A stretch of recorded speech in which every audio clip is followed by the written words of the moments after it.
Balai Bahasa Provinsi Bali mempersembahkan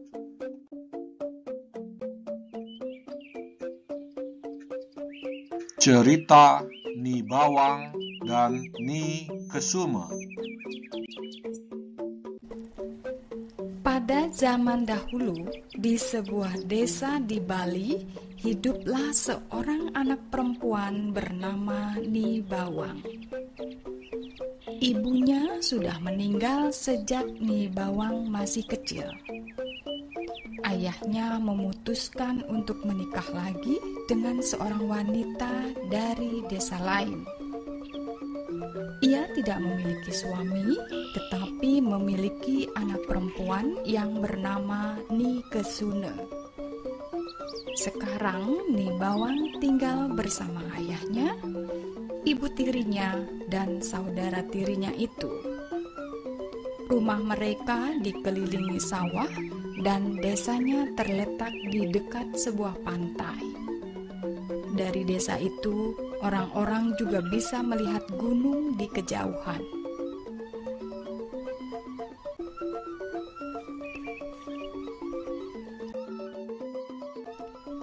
Ni Bawang adalah anak yang sangat rajin.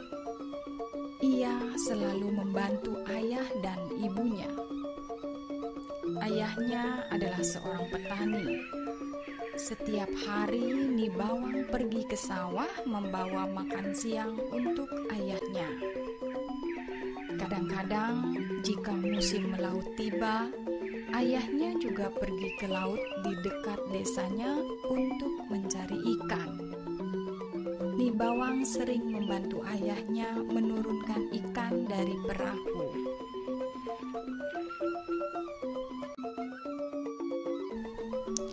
Ni Bawang juga adalah anak yang baik hati dan penyayang. Ia ramah kepada semua orang. Ia juga adalah penyayang binatang. Ia selalu memberi makan binatang dan juga sering menolong binatang-binatang yang celaka. Sementara itu, Ni Kesuna adalah anak yang malas.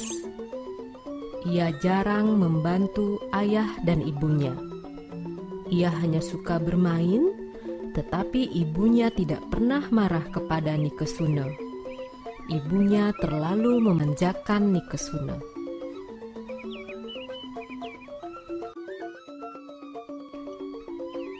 Musim ini panen gagal karena hujan tidak juga turun. Padi-padi dan tanaman lainnya layu dan mati karena kekurangan air. Sumber air, sumur, dan sungai hampir mengering. Ayah Ni Bawang dan Ni Kesuna, juga petani lainnya, memutuskan pergi melaut agar tetap bisa bertahan hidup. Ayah Ni Bawang dan Ni Kesuna pergi ke pantai untuk bersiap-siap melaut. Ni Bawang, Ni Kesuna, dan ibu mereka mengantar ayah mereka untuk melaut selama beberapa minggu. Ayahnya memberi pesan kepada Ni Bawang dan Ni Kesuna agar menjadi anak yang baik dan selalu membantu ibu mereka selama ia pergi melaut. Selama ayah mereka tidak di rumah, Ni Bawang harus bekerja sangat keras. Setiap pagi, ia harus bangun sebelum matahari terbit.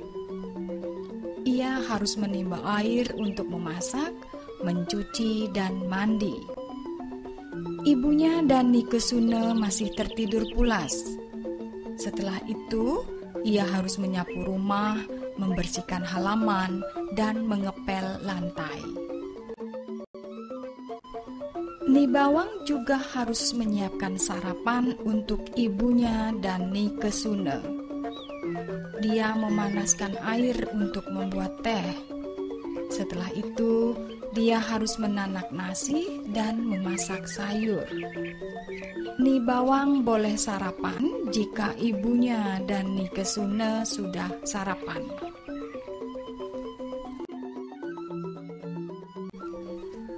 Setelah sarapan, Nibawang sering pergi ke hutan untuk mencari kayu bakar. Ia mengumpulkan ranting-ranting pohon yang jatuh sambil bernyanyi-nyanyi dengan gembira. Binatang-binatang di hutan pun selalu senang mendengar nyanyian Nibawang.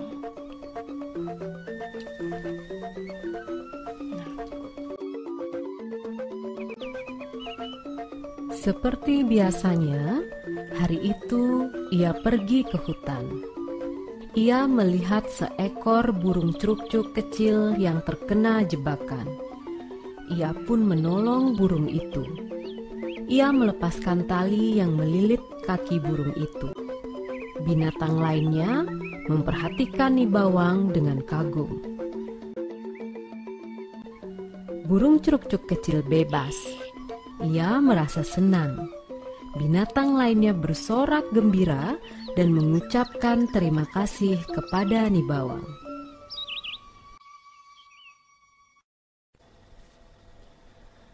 Setelah sampai di rumah, Nibawang harus menyiapkan makan siang untuk ibunya dan Nikesune. Ia biasa menyiapkan makan siang itu sendiri. Ibunya harus berjualan di pasar.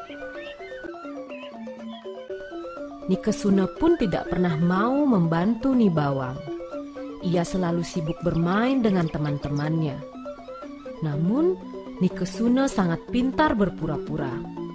Ia selalu berkata kepada ibunya bahwa ia selalu membantu pekerjaan rumah yang dikerjakan oleh Nibawang.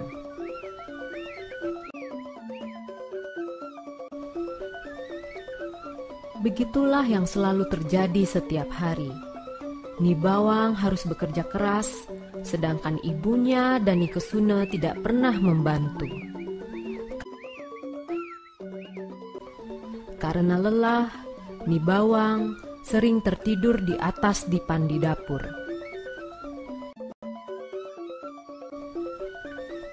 Pada suatu hari, ibunya pulang dari pasar dan ia merasa sangat lapar. Nibawang sudah menyiapkan makan siang di atas meja di dapur. Karena sangat lelah, ia tertidur. Melihat Nibawang tertidur, Nikesune berpura-pura sibuk. Ia mengotori badan dan pakaiannya dengan abu. Ibunya pun mengira bahwa Nikesune telah bekerja keras di dapur. Ibunya pergi ke dapur dan melihat Nibawang tertidur. Ibunya pun sangat marah, lalu membangunkan Nibawang. Ibunya memukul Nibawang dengan sapu lidi. Setelah itu, ibunya mengusir Nibawang dari rumah. Nibawang sangat sedih. Ia pergi meninggalkan rumahnya. Ia merindukan ayah dan ibu kandungnya. Nibawang terus berjalan dan tidak tahu harus melakukan apa. Ia ingin meminta tolong, tetapi tidak ada seorang pun yang menolongnya. Akhirnya ia pergi ke hutan. Di hutan, ia duduk di bawah sebuah pohon. Ia menangis mengingat ayah dan ibunya. Tiba-tiba, ia melihat burung crukcuk dan binatang-binatang lain berdatangan. Mereka juga merasa sedih dengan keadaan Nibawang. Mereka mengelilingi Nibawang dan mencoba menghiburnya.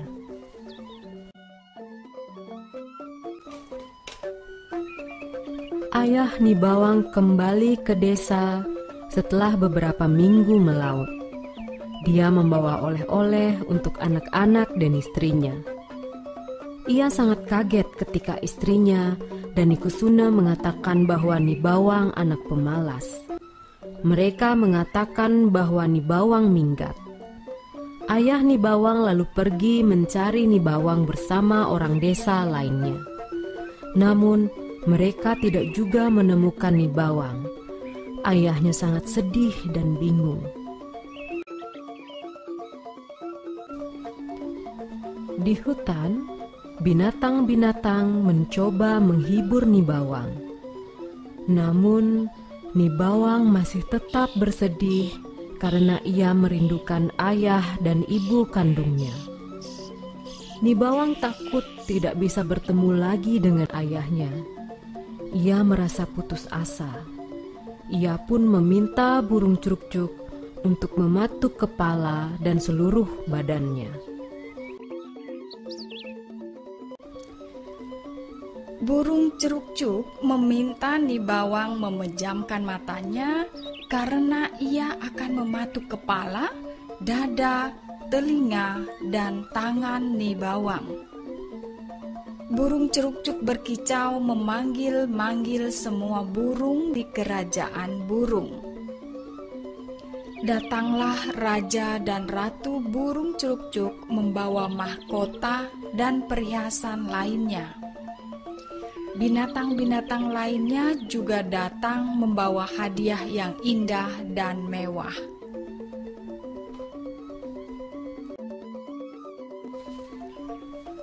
Untuk pikiranmu yang selalu bersih, pakailah mahkota berlian ini di kepalamu.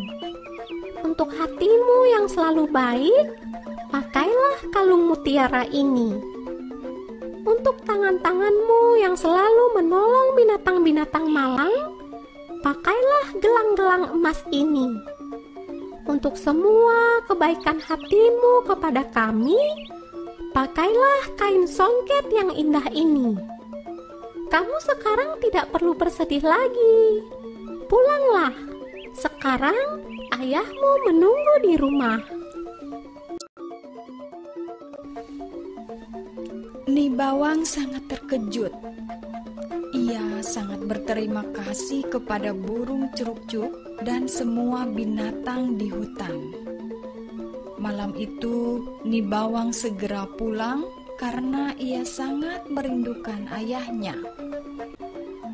Binatang-binatang itu mengantarnya sampai di tepi hutan.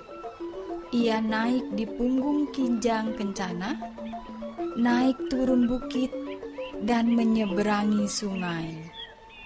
Mereka semua bernyanyi bersama, bergembira, dan menghibur Nibawang.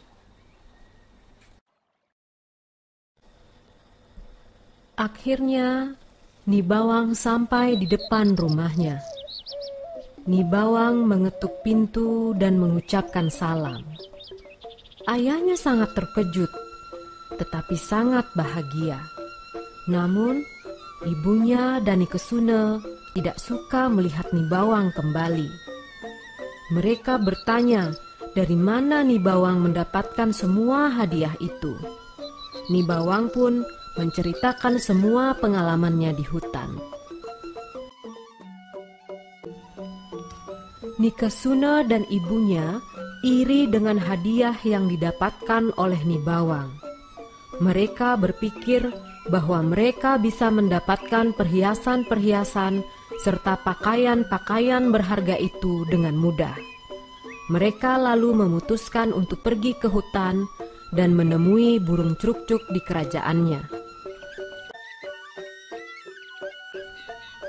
Sesampainya di tengah hutan, Nikesuna dan ibunya memanggil-manggil burung curug-curug. Burung curug-curug dan teman-temannya datang. Mereka bertanya mengapa Nikesuna dan ibunya datang dan memanggil-manggil burung curug-curug. Mereka berpura-pura sedih dan menderita. Mereka meminta burung curug-curug mematuki tubuh mereka seperti yang dilakukan kepada Nibawang. Burung ceruk-cuk pun meminta Nikesune dan ibunya memejamkan mata. Burung-burung ceruk-cuk langsung mematuki tubuh Nikesune dan ibunya. Tidak ada yang membawa perhiasan atau hadiah lainnya. Mereka hanya mematuki tubuh Nikesune dan ibunya sampai mereka merasa sangat kesakitan. Nikesune dan ibunya memohon ampun dan mengakui kebohongan serta kesalahan mereka. Burung ceruk-cuk lalu menyuruh Nikesune dan ibunya pulang dan meminta maaf kepada Nibawang dan ayahnya. Sesampainya di rumah, Nikesune dan ibunya menangis dan meminta maaf kepada Nibawang dan ayahnya. Mereka sangat menyesal karena selama ini sangat jahat kepada Nibawang. Nibawang dan ayahnya memaafkan Nikesune dan ibunya.